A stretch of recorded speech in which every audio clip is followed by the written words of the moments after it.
भारत चीन सीमा गतिरोध। सोमवार देर शाम लद्दाख के गलवान क्षेत्र में चीनी सेना ने भारत के एक कर्नल और 19 जवानों की हत्या कर दी। सर्वप्रथम हमारे वीर जवानों को श्रद्धांजलि। पिछले काफ़ी दिनों से भारत और चीन की सेनाएं लद्दाख में अग्रिम स्थितियों पर आमने सामने हैं। छोटी छोटी झड़पों और हाथापाई की सूचनाएं निरंतर मिल रही हैं।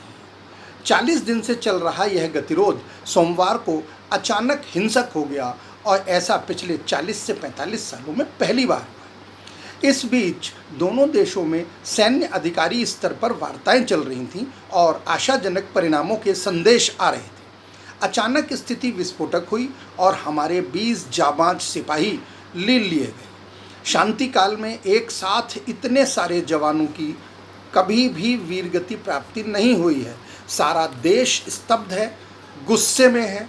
चीन की यह भड़काने वाली कार्रवाई है, कठोर निंदनीय है और हर प्रकार के अंतर्राष्ट्रीय और द्विपक्षीय मानदंडों के विरुद्ध है।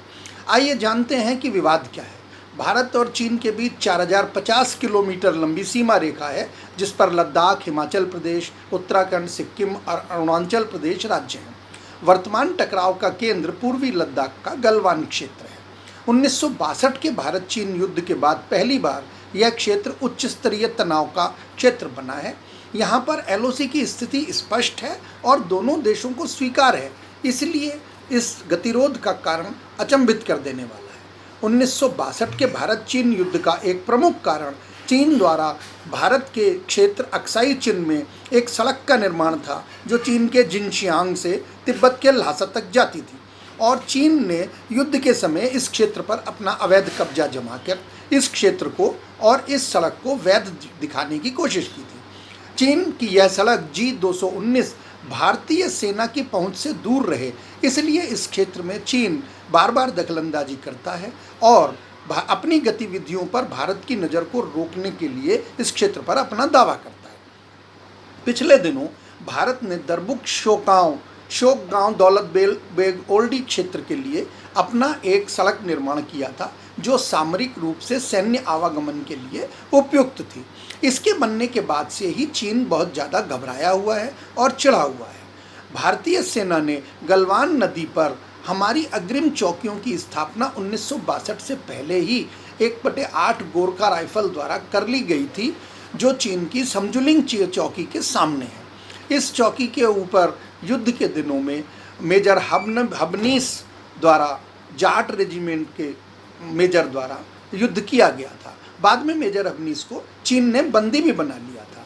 डीबीओ दौलत बेग ओल्डी अक्साई चिन क्षेत्र में पठार के ऊपर स्थित एक ऐसा क्षेत्र है जहां से पठार के अक्साई चिन के अंदर और अक्साई चिन के से दूर तक किसी भी गतिविधि पर नज़र रखी जा सकती है। भारत ने वर्तमान में PP-14 पेट्रोलिंग पॉइंट तक अपनी एक सड़क बनाने का कार्रवाई शुरू की थी, जिससे सैन्य आवागमन सुगम हो, लेकिन चीन को उस पर आपत्ति थी क्योंकि उसे डर था कि इससे भारत की निगाह, भारत की निगरानी उसकी G219 सड़क तक जा सकती है।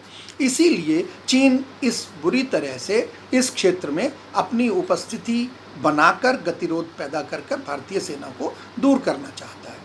इस क्षेत्र में गतिरोध बढ़ने के पीछे तुरंत के बहुत सारे कारण हैं, जैसे WHO का चीन पर दबाव, भारत का WHO का एग्जीक्यूटिव प्रेसिडेंट होना, भारत का ताइवान को WHO में बैठक में शामिल होने देने के लिए इजाज़त देना, ये सब। दूसरा, भारत और अमेरिका के बढ़ता सहयोग, जिससे चीन अपने को नाराज़ महसूस करता है। इसके बाद जम्मू कश्मीर की धारा 370 हटाने के बाद भारत के साथ स्थिति, जिसके बाद भारतीय राजनीतिक नेतृत्व ने बयान दिए कि POK पर कभी भी हम अपना अधिकार कर सकते हैं। POK से वह क्षेत्र जाती है, वह सड़क जाती है जो भारत की चीन की BRI कॉरिडोर है। इसके अलावा चीन ग्वादर बंदरगाह तक भी इसी क्षेत्र से होकर अपना रास्ता रखता है।